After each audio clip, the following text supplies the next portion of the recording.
What's going on, guys?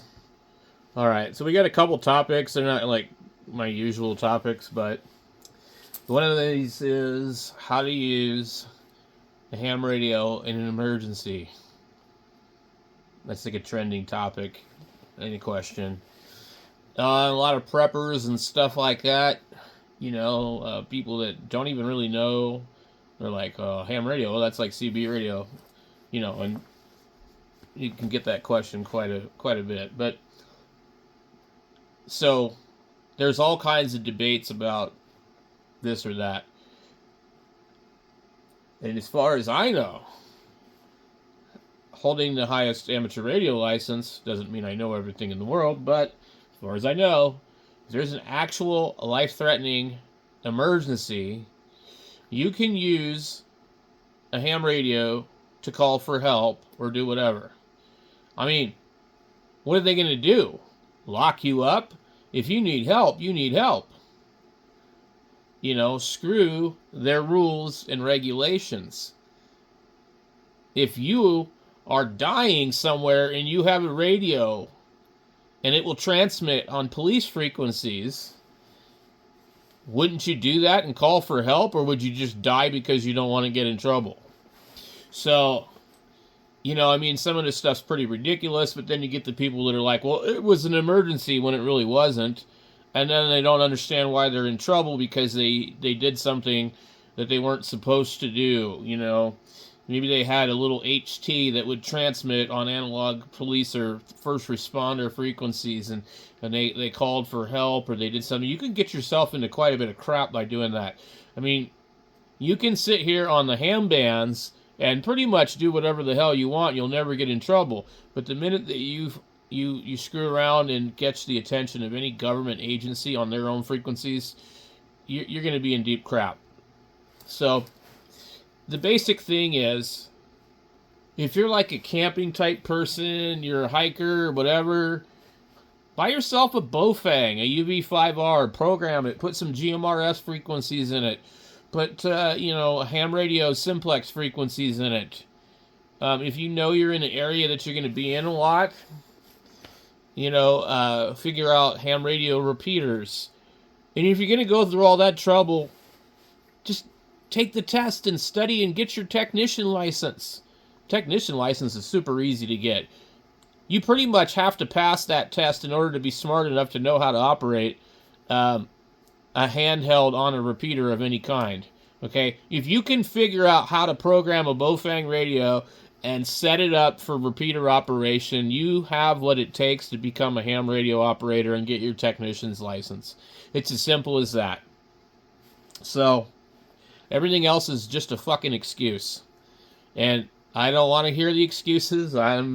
You post a stupid comment about how you don't have time or whatever. Well, you don't have time when you're dead either. So, I always take a little HT with me when I go somewhere. For the most part, we have cell phone coverage pretty much everywhere. If I go out in the woods, I take a radio with me. And then make sure it's fully charged up. So, I don't think we're really going to worry too much about HF, that kind of stuff, calling for help. I mean, who's going to be strapping around a 100-watt radio, And this is another thing I talk about on the channel, too. Like how I discourage people from doing QRP. The main thing with like prepping and safety and communication and disaster relief and things like that, you want reliable communication. QRP is absolutely stupid when it comes to that. I mean, you might enjoy doing QRP to challenge yourself, but when there's an emergency, you need to be able to make quick, easy, reliable, fast communication. Not some bullshit 5-watt radio and a fucking piss poor excuse for an antenna, hoping that somebody might hear you.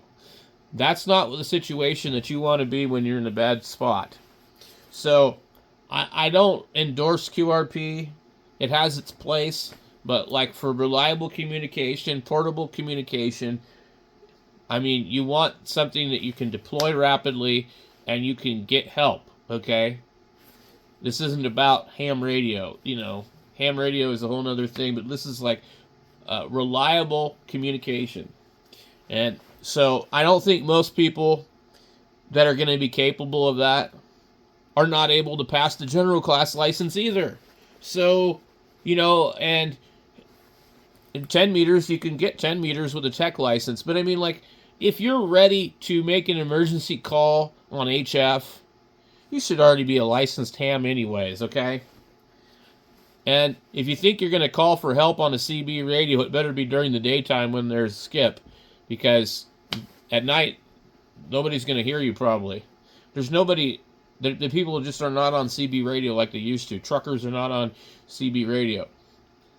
So yeah, if you needed to use radio for an emergency, you're looking at VHF, UHF, GMRS, probably not FRS, not FRS, MERS is the one I'm thinking of. MERS is not real active. In fact, if you just want radios to use privately, MERS is almost the best bet you can find. But my point is, you could get a little HT off Amazon.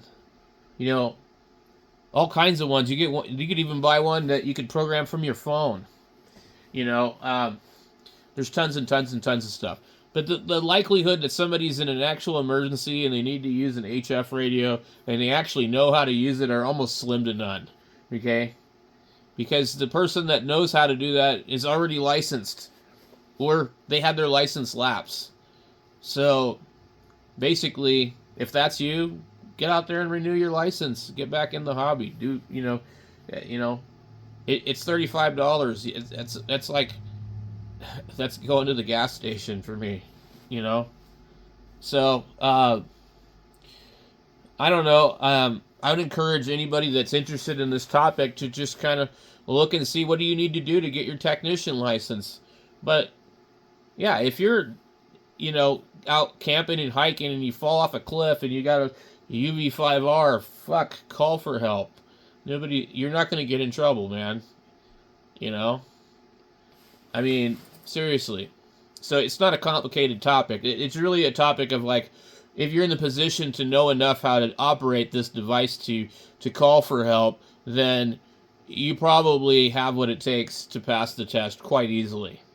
So my advice to these people that are watching this video, go to QRZ.com, create an account, start practicing the questions, and figure out and do some studying, and take your test.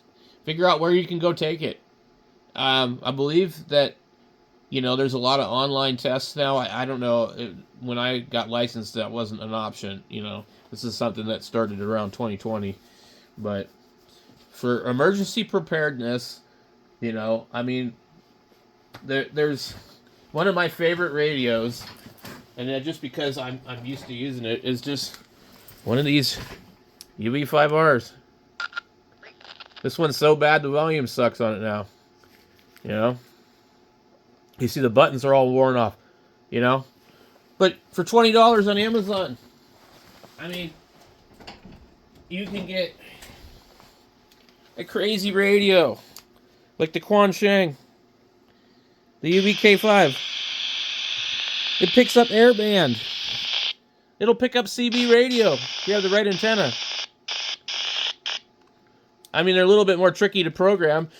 You can flash the firmware from a web browser. I mean, so, anyway. So that's my rant about emergency radio stuff. Now, if you're concerned about it, do a Google search and figure out what the FCC rules are on using radios during an emergency.